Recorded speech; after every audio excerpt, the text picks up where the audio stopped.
The titles evoke places that are far away, yet still familiar. Treasure Island, The Secret Garden, Where the Wild Things Are. Stories we grew up with that still make us smile. These are the books we loved as children. These are the books that we loved so much as children that we read them to our own children. And maybe we reread them on the sly ourselves. Eric Holzenberg is the director of the Grolier Club in New York. In recent weeks, it's been the home to an exhibit celebrating the books that have been shaping young minds and sparking imaginations for generations. She made her own hideout. She did make her own hideout. We feel, as a society, emotional about childhood. Choo-choo!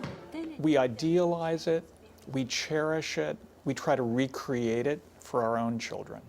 The illustrations, like home away from home. The characters, like old friends.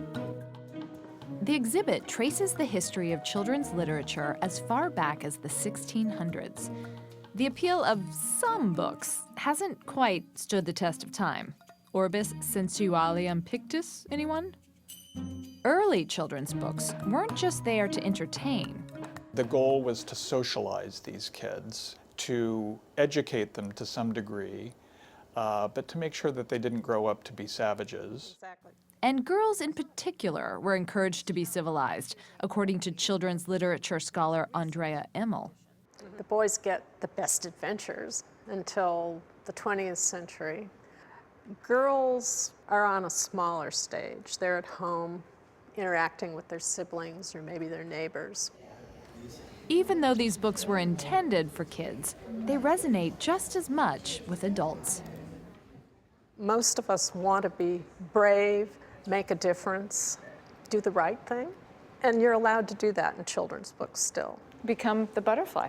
That's right. Solve the crime, win the Quidditch match, all those things.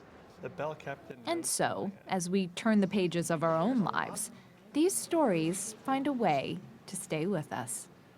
I think these books twice capture us, right? Your experience of reading it with a child and seeing it through a child's eyes, but then your experience of reminiscing about having it read to you. That's right.